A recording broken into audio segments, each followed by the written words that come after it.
Hello, folks. Welcome back to the Redeemed Marriage Podcast. This is Rusty and Heather Bryant, and we're excited to be with you. It's been a fun week.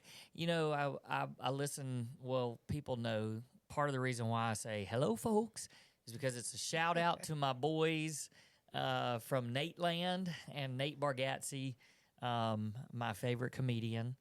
And so they always start off and they go around the room and they talk about where they've been, where they've been out of town and where they were, what comedy club they were in. And then they also talk for 2 hours. They do. They talk for 2, but then they say where they're going to be, coming up and stuff. And so I was like, hey, we can do that. So I don't know. I thought it'd be cool just to, for a second, tell where we have been and where we're going to be coming up. So this last week we had a great time with 3 other couples last weekend at our retreat in Atlanta. Just an amazing time, 3 amazing couples, and then went straight into a marriage intensive. And look, I'm going to tell you, if anybody out there has ever considered a marriage intensive, please go to our website, theredeemedmarriage.com. Check out the information about our different locations where you can do that. I mean, it was this past week was just incredible, just loved the time that we had with this incredible couple, and so it was a very busy week, and then we came back and. I mean, nobody knows when we're really recording this, but we're on a little bit of a high right now because it's the NCAA tournament. We're huge sports fans. Heather's a big Alabama fan. I'm a big Ole Miss fan. Earlier this evening, because this is Sunday, Alabama punched their ticket to the Sweet 16. And then just moments ago, I mean, this is late, guys. But I said, Heather, we are watching this because for only the second time in history, Ole Miss is going to the Sweet 16. So we're really excited. I'm so happy for you. Thanks. And if you are not watching on YouTube, you can see, let me just give you the visual. We have on, he has on his Ole Miss hoodie and his SIP hat. Welcome to the SIP, and baby. So many people don't know what that means. Hey, SIP. but we know. That's right. People that matter know. That's right. Welcome to the SIP. So yes, it's been a fun weekend watching our teams win, and so we're back, we're home. It's been a long 10 days or so, but a great 10 days. You have this raspy voice. Yeah, sorry. Did you yell a lot? No, freaking pollen. Okay. I just cannot. I do this every year when pollen comes out.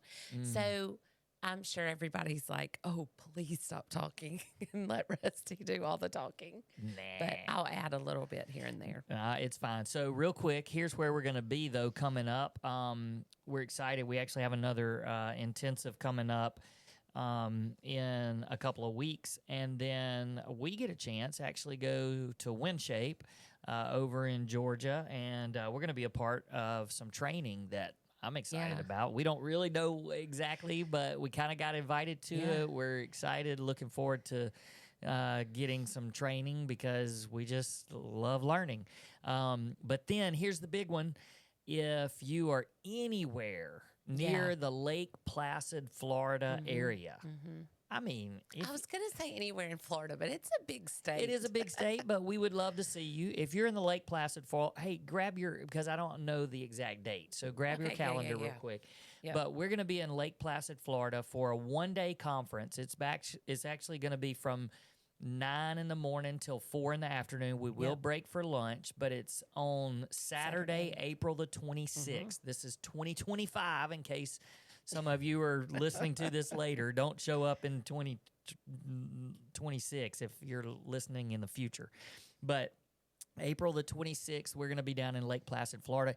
It's a free event, so it's at their community center.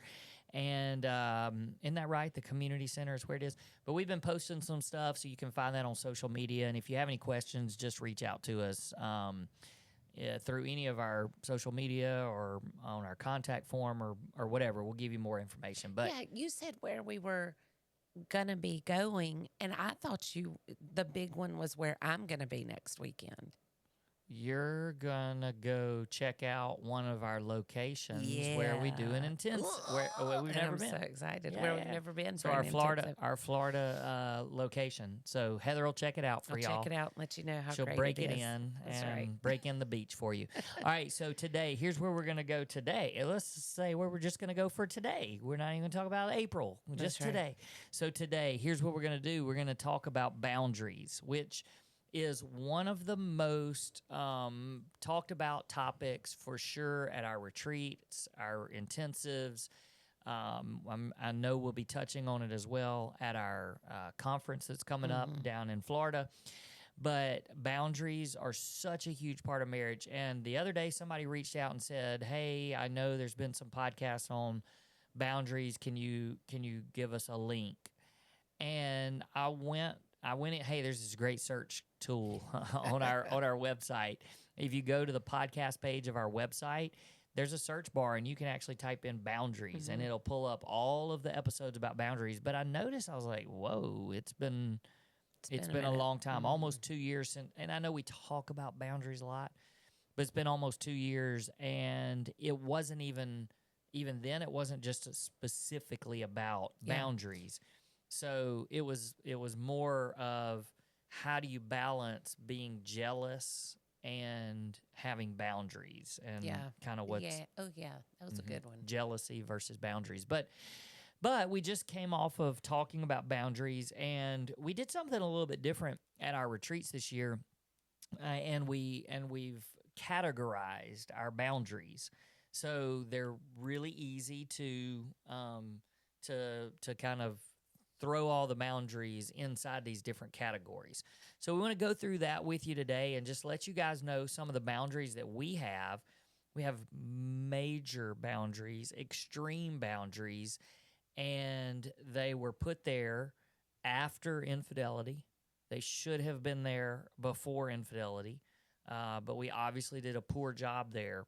And so they became a really, really big part of our marriage, and they haven't changed. Right. And I think that's an important part of this. Yeah. And when I think back on boundaries and why we came up with them, it's real easy to say after broken trust why you need them. But it's also super, super important to know that if we had boundaries in place, we would not have been as easily, we wouldn't have easily have, oh, that's hard. We wouldn't have easily stepped into sin if the boundaries had been there. So if you're listening to this and you're like, well, we don't need those boundaries because we've never walked through infidelity or we don't have broken trust, it actually can prevent you from breaking that trust. So if you have not had broken trust in your marriage yet, then you're preventing that. You're helping prevent that. If you have, then you are rebuilding trust. You're rebuilding safety in your marriage, and you're trying to keep from there being future hurt. So there's many, many, many reasons for boundaries. Yes. This is for every marriage. Every marriage. We even got told this, I got told this past weekend that some friends of one of our kiddos listened to it, and they're not even married yet. They're listening to it like as a, what can we do to get ahead of the things that can happen in marriage. So super proud of them for that. All right. So the first area. Well, first of all, let's quickly just talk about, I mean, you just told why boundaries matter and why it's important. But I know that we have a couple of quotes that we always like to open up this part of our sessions with. And I just think those quotes are really important. So you can read it. You have your glasses on. You can read them. Boundaries are not about control. They are about protection and trust. Because I think a lot of people, when they hear boundaries, they just think control. Yeah. And they're like, I don't want my spouse controlling me. And so boundaries, we ain't going to talk about it. We're not going to do it because I don't want to be controlled. but the reality is it's not about control. It's about protecting something that's valuable to you, something that's important, and it's about trust. Yeah. And building trust. And when these boundaries are in place, it's just easier to have trust and to build trust. Right. Yeah. And the other one that I've already touched on, healthy boundaries build emotional safety and they prevent future hurt. Yep. There you go. Yeah. All right. So the first area is interactions with the opposite sex. No alone time with opposite sex friends or coworkers. So this is just super important to, if you work with somebody or if you have couple friends, you don't want to have alone time with someone of the opposite sex. Right. It's just like, even at work where I work, we don't have many men that work there.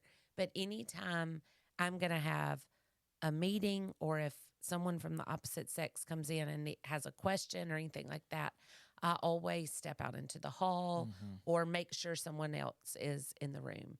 It's just, or at the very least, if you're in a little office, make sure the door's open. Like never shutting the door and having alone time. Yeah, there. It's just kind of being really public, really out in the open, just to not ever spend any time alone. Yeah, and it's just not even given the appearance of evil. Yeah,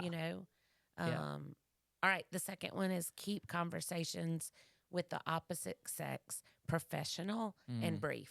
Yeah, and we talk about that a lot, is just not moving into the personal, the personal conversation space. So, even if you get an email or a text that it is business, or maybe from a coworker, or it's something that's just I need to ask you a question kind of a thing. Where you start getting a little bit of a gray area is when there's like hey, how was your day? Or I hope you had a great weekend, and you respond with oh yeah, it was a great weekend. Let me tell you what I did. Or worse than that, man, I had a rough weekend. Yeah. Me and my spouse. I mean, you can so easily get into discussing what is wrong, and then the other person feels like they need to help with that, or not only, not just that, but the other thing would be to say, oh yeah, I'm having trouble too. And then you've got that common thread. It's not good. So if somebody responds, if somebody sends you an email and they're saying, hey, how was your weekend? It's okay. It's okay Great. to be kind. Great, thanks. So and then move on to or whatever. And we're speaking of times when the interaction, with the text and the emails are unavoidable. We're gonna talk in a minute about how to do your best to even avoid those, or to put even more boundaries up. But really, it's the conversation. And I even think, I think you might have even said, keep your conversations and your, emails and things like that. But these are conversations one-on-one too. Yeah. That's probably even that's even bigger too. Sure. Is like, you just don't want to make an emotional connection with someone from the opposite sex. That's right. And as you start talking about things at home, or just anything personal, kids and things like that, it just starts putting you into a connection area that you just need to avoid. Yeah, that's right. This one seems, to some people, it's going to be extreme. No rides alone with someone of the opposite sex. Yeah. So if you're like going to lunch with a group of people, great. If you're going to lunch with just, someone of the opposite sex, you need to have somebody else there, and then riding together. You just don't do it. Yeah. Yeah. Again, you can. Sometimes it may feel like it's something that's going to hurt feelings, or it's going to be awkward. But the bottom line is, if your marriage is important and worth protecting, it's worth a few awkward moments, and a few hurt feelings along the way. Yeah. Digital boundaries. Okay. Let's talk about those. Okay. So digital boundaries, this is kind of your phone, your email, social media, which first of all, complete transparency in all of those areas. That's right. There's no passwords that your spouse doesn't know about for sure. We always stress that anytime that anything needs to be looked through, it's free reign. It's free reign. And sometimes some of that is just leaving your phone available, not keeping it in your pocket all the time or hidden all the time. Carrying it into the bathroom. Yeah, it's just, hey, it's wide open for any time. And so it's just complete transparency. And you would be surprised how when there's complete transparency, there's not such a desire to look. Yeah. Because it's like, if I know there's no password or I know the password, I know you're not hiding anything. But what happens so many times is it just gives the idea that you're hiding something. Yeah. If you're like, I don't want you to know my password. Why? Why? Yeah. Why? Yeah. And social media, I think it's a big one just because people are scrolling all the time and you've got opportunities to communicate with people. And so it's just being really transparent. I know there's a lot of people that they actually have joint accounts just so they can kind of keep up with family and stuff. And so, there's there's even more extremes than even what we're talking about.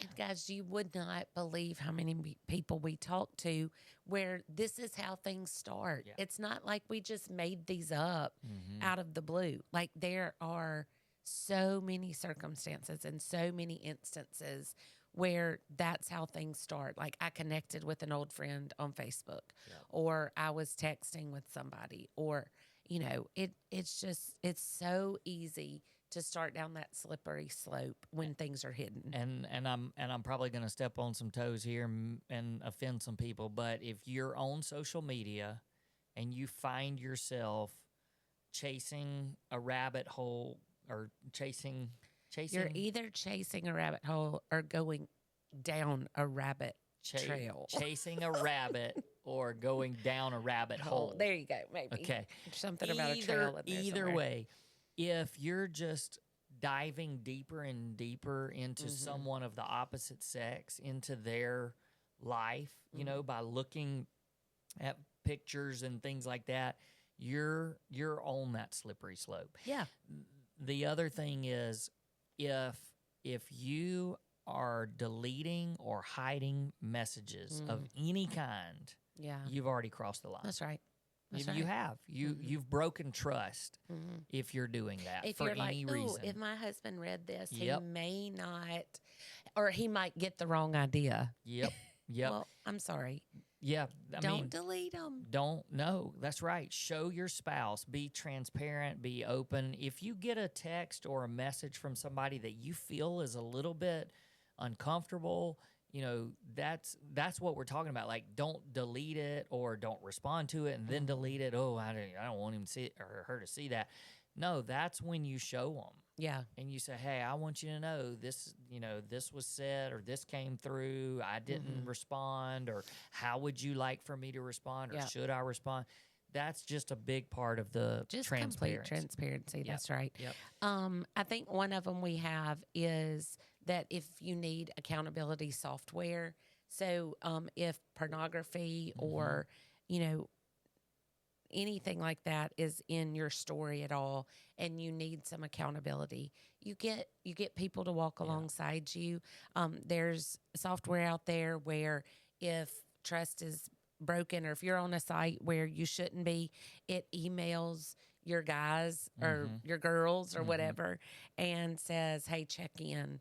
And it's just a good tool to just help keep you accountable. Yeah. And the thing is, we haven't struggled in that area as far as like the pornography and stuff like that. And so we're not up to date. Sure, and our kids that's are right. older now. And so we're not up to date really on what's the best software and things. But for you and your family. Right. But we met a bunch of marriage ministry leaders in that area that have that and know those things. So we could pass you along and put you in touch with people that know that better. Yep, that's right.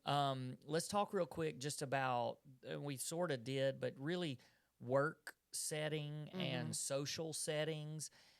This is when you're just around members of the opposite sex and you can't really avoid it. Yeah.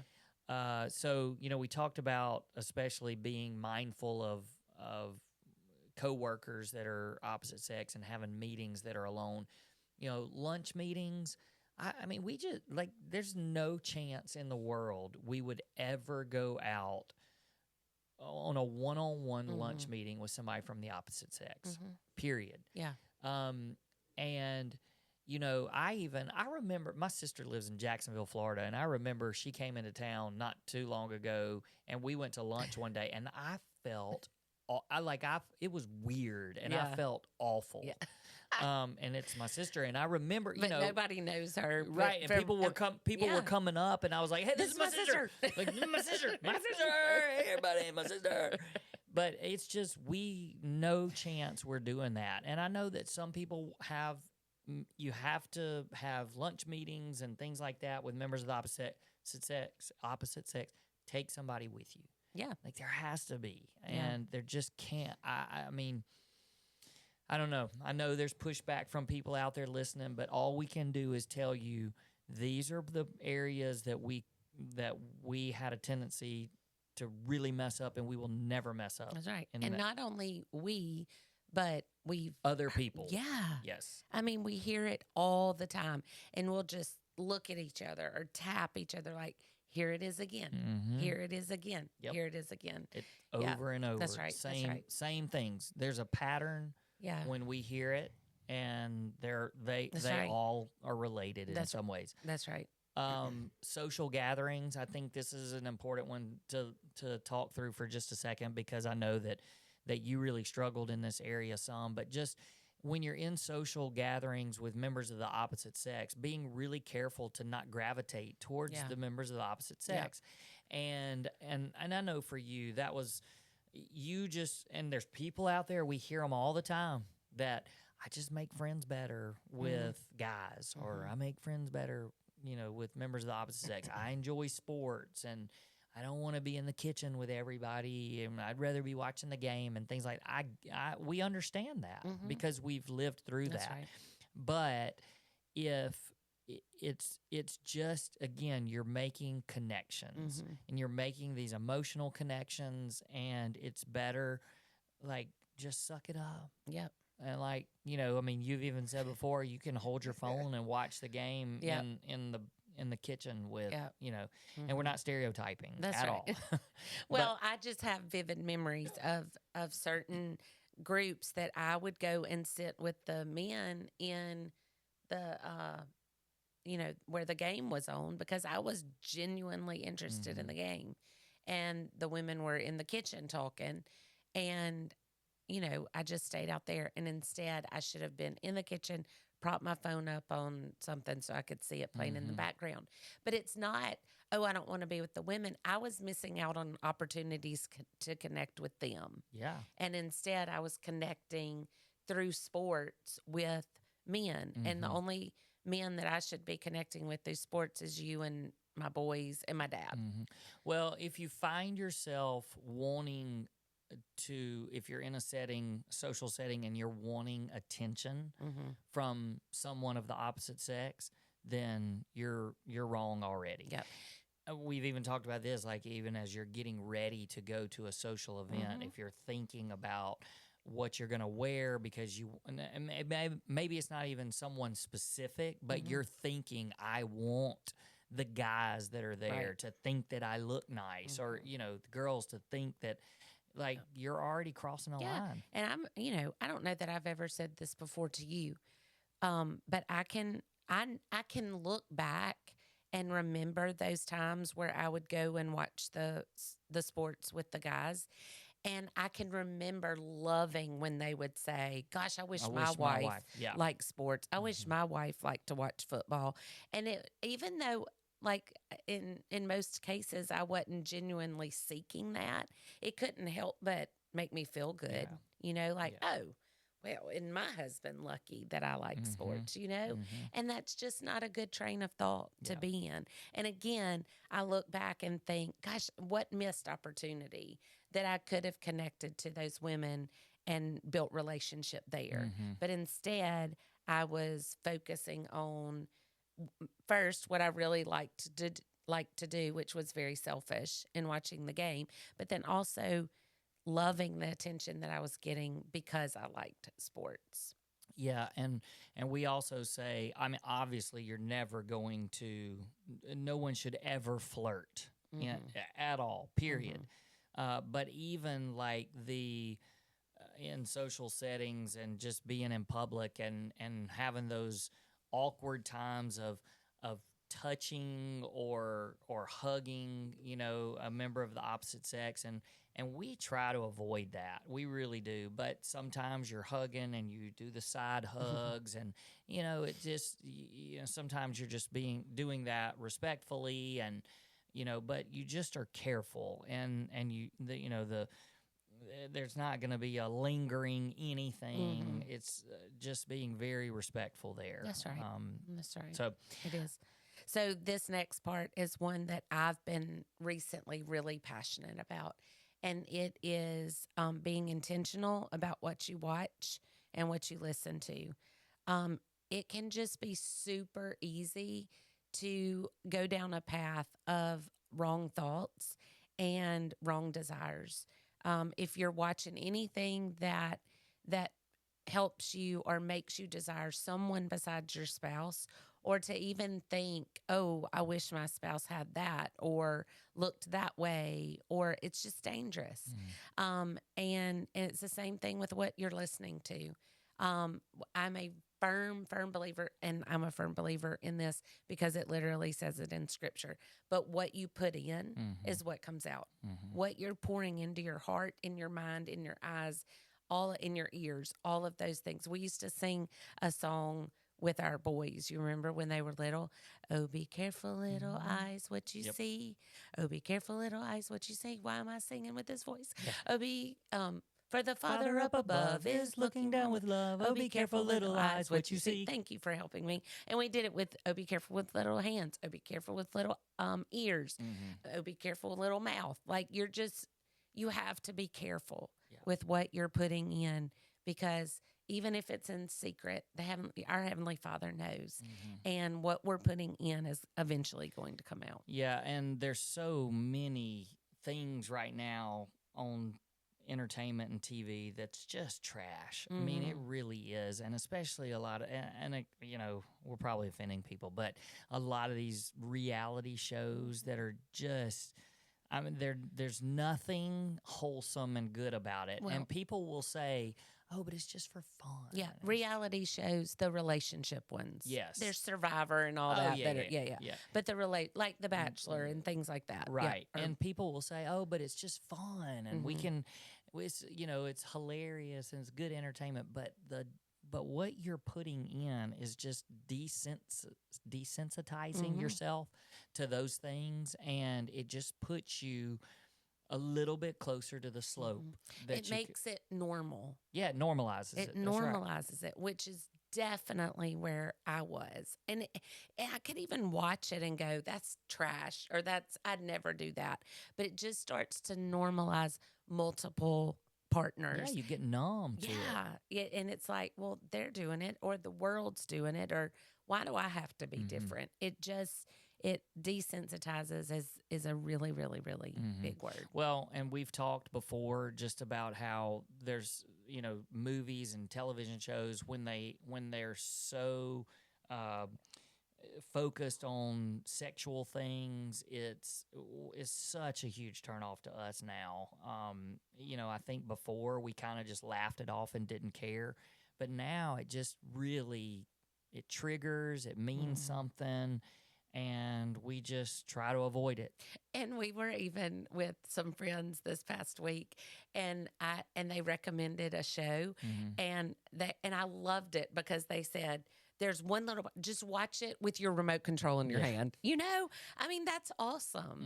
Like if you're like, it's a really great show, but there's this one thing, just be ready for it. And if you're not, if something like that comes on, zip, zip, zip, fast forward. It was funny because I said, oh, I started watching that show, but I don't know why I stopped watching it. And then I went, hey, can you look up and see if there was a sex scene in it? And they did. And they were she like, said, we just well, zipped through at it. first she said, no, it's great. It's great. And then she went, well, hold on. And she looked it up and she was like, yeah. And well, that's what happened. I mean, I saw it and I was like, I'm not watching this. Yeah. But it was probably because also I wasn't watching it with you. Me. Yeah, you were by yourself. And so you know, when we're able to watch things together, we've got the remote and we're just ready to blow through it. One of my favorite core memories of you with the boys is introducing them to Tommy Boy for the first time. Tommy Boy and you had Christmas Vacation. And you had the fast forward button in one hand and the mute in the other. It was like... Got to do what you got to do. Right. But they still have to be educated in the good movies. Okay. I love it. So honesty and integrity. That's what it's about. Yeah. Be the spouse that you would want to be married to. That's right. Just That's right. honesty, integrity, keeping everything in the light. And don't ever get to a point where you're like, oh, we're doing so good. We can let up in some of these areas. Don't let up. There's no reason. Yeah. Last thing, real quick, and we're going to close with this. If I know some people are thinking, they're like, how do I talk to my spouse about this? Because it's going to feel like it's a control thing. And really, without getting into too many details, the conversation that you have with your spouse is not, I'm trying to control you, or I want, you know, I it's not this checklist of don't do these things anymore. It goes back to the whole, it's not about control, it's about protection and trust. And really the conversation is, hey, this is the most important thing to me. This relationship, me and you, and I want to do everything we can to protect it. So what are some things that we can do and agree on that we're going to make extreme boundaries so that nothing ever messes this up? That's right. And that's the conversation. That's right. It's not, hey, leave your phone out so I can look at it. It's having the positive spin of, this is so important to me that I want to make sure we protect it. That's right. So, that's right. All right. Good word. Okay, good. Well, I hope you guys got something out of the boundaries talk. And so, again, we'll be back with you next week. And thanks for listening. See you next time. Peace. Peace.